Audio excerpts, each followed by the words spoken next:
Charles Mwangi. I'm the chairman for Mwazompia Vision Society. Today we have come in this place called Kiambaa because of the elections of tomorrow being 15th of July 2021. There has been tension all over here because people actually have realized that the masses that has come, they only actually formulate their formulas of the political arena. But you won't tell the many that are actually who have been here and who have been watching us and who are listening to us right now that it is very imperative for people to belong to peace agendas first, because actually we emulate our president, His Excellency President Uhuru Kenyatta, for the good work that he has done. Actually, number one, he has given us a unity as a nation. He has brought all leaders across the board together on one platform. And we have seen actually many developments that has come from him.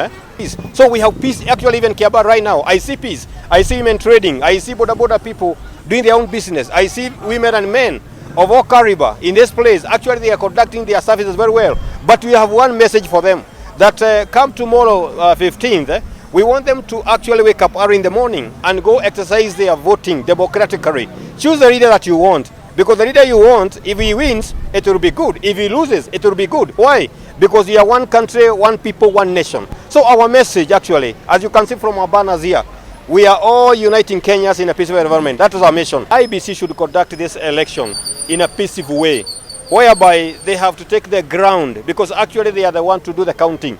They are the one to know how to formulate how to count the votes and how to give people who have won.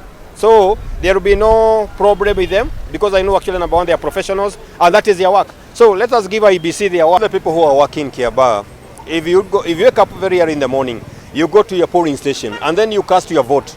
You have done your mandate. You have done the will of the Lord. You have done the will of the people. Then go back to your business and don't have any tension. Don't just take a matter of saying whatever you've done is good. So just wait for the counting of the votes. And then probably in the evening, go home, sit down, listen to the news. Then you shall know who has taken over.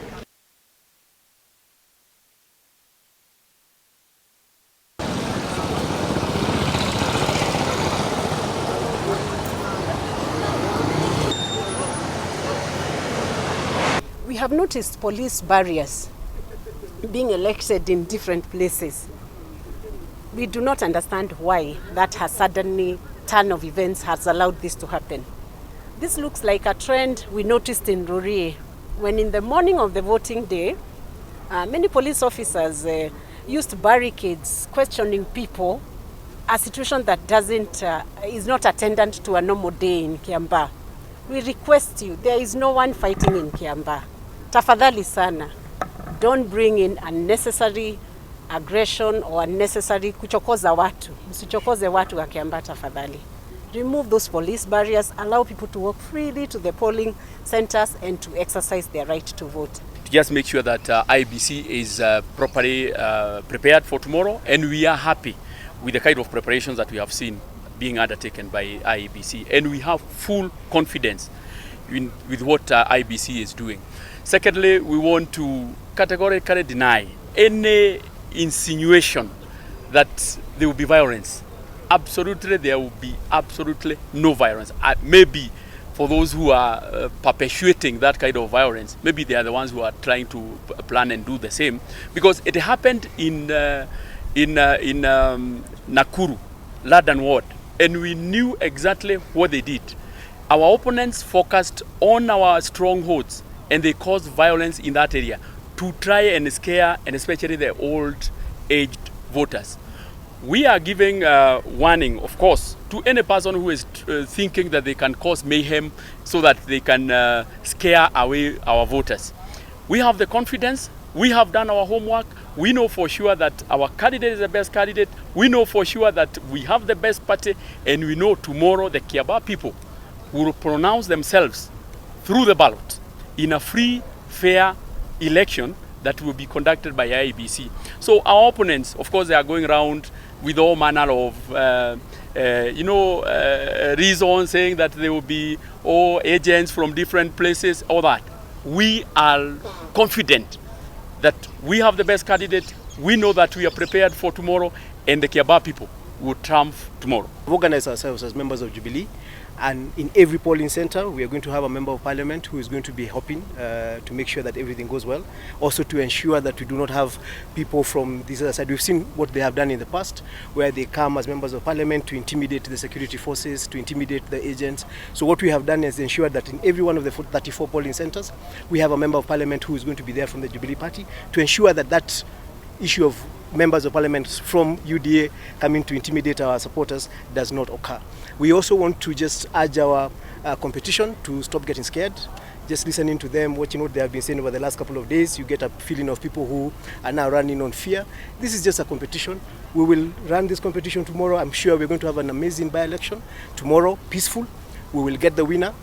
We are sure it will be us, and we will continue with business, with the business that has taken us to parliament. So 700 agents, because we have actually 154 agents, because we have we have polling lines, polling center lines. Yes, polling center lines, polling streams. We have 154, and some of those are members of parliament, because we are here to make sure that we secure and ensure. We have seen what these colleagues of ours have done in the past. We saw and remember cases of in Nakuru, where some members of parliament were intimidating people. We have places where members of parliament have tried to push out the security people. What we are doing is making sure that where there's a member of parliament from that side, there's a member of parliament from this side. You have seen when we have met our colleagues, we did not fight. So I just want to urge the public, and especially the voters of Kiambaa, don't let anyone come and bring violence here. We have met here. You've seen we shook our hands. We are laughing. We are colleagues. So by the fact that members of parliament are going to be here, it's just to make sure that wananchi are not intimidated, that there's no drama, because you have seen people who like dramatization, people who like violence, people who want to come in with a lot of force, with a lot of drama, so that they bar people from voting.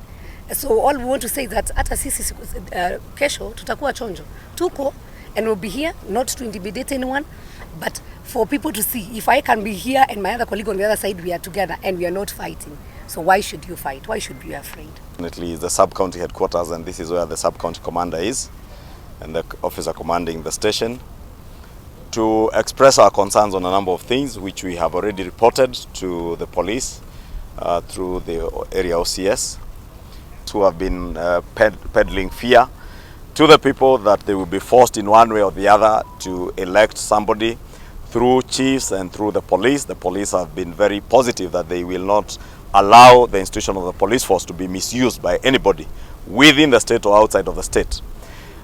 We want to ask our colleagues to allow, our colleagues in Jubilee, to allow the people of Kiambaa to elect the leader that they want to elect tomorrow without being intimidated, without selling fear or coercing them in any way. We are aware they have attempted to use chiefs and sub-chiefs to even buy ID cards, to intimidate voters, and to, in a way, try to coerce them to vote in a certain direction. But the people of Kiambaa, even as we walk around today, because all this information is information we are receiving from the people on the ground, what they are being told, how they are being intimidated, but we want to assure them that the assurance we have gotten from the police, and we want to leave no doubt that we are confident the police will do their work. You remember during the Juja by-election, and we have raised this matter before, we have raised it also again here, that we saw a team of hooligans commandeered and supervised by the county commander Kiambaa, Ali Nuno. We want, and we wanted an assurance that the same will not happen tomorrow. And we have gotten an assurance that it is only the chief agents and presiding officers accredited to the tallying center who will be allowed into that tallying center. And as law-abiding citizens, even ourselves as politicians, we will abide with that directive, and we will send our chief agents and allow IEBC to carry out their work independently as they should be. I want to send a message to voters that we have reason to believe that we are going to have a peaceful environment tomorrow. Nobody need to fear. Please come out and vote. It's your democratic right. We prefer if you would vote for Kawanjiko, who is our candidate. But in any case, the right to vote is a basic right and is a fundamental right. So, tusiogope, people should come out. We want to see, I really hope to see an increase in percentage of voter turnout. In Juja it was, 18% only. And that can be attributed to the intimidation and the kind of militarization of our elections that Chebukati talked about. So from the assurances we've received from the OCS, I have got a reason to believe that voting will be peaceful. We have also been assured that the roadblocks are to facilitate a peaceful election. So we want to give them again, like we did with IEBC, the benefit of doubt, and also assure our voters that we are going to be vigilant. There's no reason to worry. I don't have, as a member of the House of Nation, I have no other county commissioner. I only have Wilfred Wanyanga. I have no other county commander. I only have Ali Nuno. So you are not a county commander or a county commissioner for Jubilee only. You are a county commissioner or a county commander for all of us. And that era of thinking that you are serving whatever you think is the government of the day, you imekusha. The country has moved on. So I really hope that that message gets across. That day is to fellow politicians who are now being used to organize goons. The likes of Lecha Shebesh, the likes of Wangoro Mwangi from Ebakasi, the likes of Onambumwadi from Remuru. I am still pursuing a gentleman called Alex Wakahe, who is one who came with ballot boxes in Juja. I'm still pursuing a guy called Muvea, a guy called Moya. Biliarocho, the same one who has been mentioned here, that is a battalion that came to Juja. They have never been questioned or arrested. Because they have not been questioned or arrested, I would be naive to see it happen again. So I've said it clearly to the OCS that I would prefer a situation whereby the only people who are left to keep security, law and order is the police. But in case these people try and the police is not intervening, niko tayari, my friend. Don't try. You will live to regret. I'm telling them now. Don't try to bring goons. Don't try to disrupt. Leave it to the police. If you try and do, sisi sio watoto na niko tayari.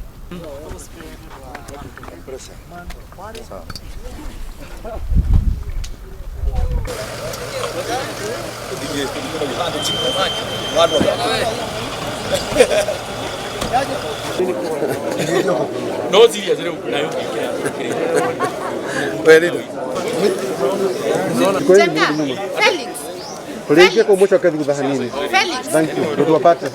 Ya kwamba kuna watu ambao wamekuja hapa na wakajaribu kuambia watazamaji ama wenyeji hapa Kiambaa ya kwamba hakuna usalama kesho kama watu wanapiga kura. Vile nataka kusema kama mwenyekiti wa kamati ya usalama katika nchi hii katika bunge ni kwamba tumeketi chini na watu wote ambao ni washikadau, askari wetu na wale wote maofisa wa usalama, na wametuhakikishia ya kwamba kila kitu, mipango yote iko tayari. Kutakuwa usalama. Mtu akipiga kura anapiga, anaondoka, anaenda nyumbani. Hamna cha kukaa katika polling station na hakuna mtu ambaye ataguzwa na askari hata kidogo. Kwa hivyo wale wanasema wanaogopa ama wanafikiria tunaweza tumia mbinu ya kura ziibiwe, hamna. Hata mimi mwenyewe nitakuwa nikisunguka hapa nikiangalia kama kweli vile tumeongea na washikadau wa usalama itakuwa ikiendelea vizuri. Na kama kutakuwa na jambo ambalo linaweza tokea, tutaweza kuliunda haraka na askari wetu wameambiwa wasitishe mtu, wasipige watu kwa sababu watu wanasema wanapigwa. Ndio wale ambao labda ni wazee wasitokelezee kuja kupiga kura. Naambia wote, vijana, wamama, wazee, kujeni tafadhali, piga kura mahali unataka, usalama huko, lakini usiambiwe na mtu hakuna usalama.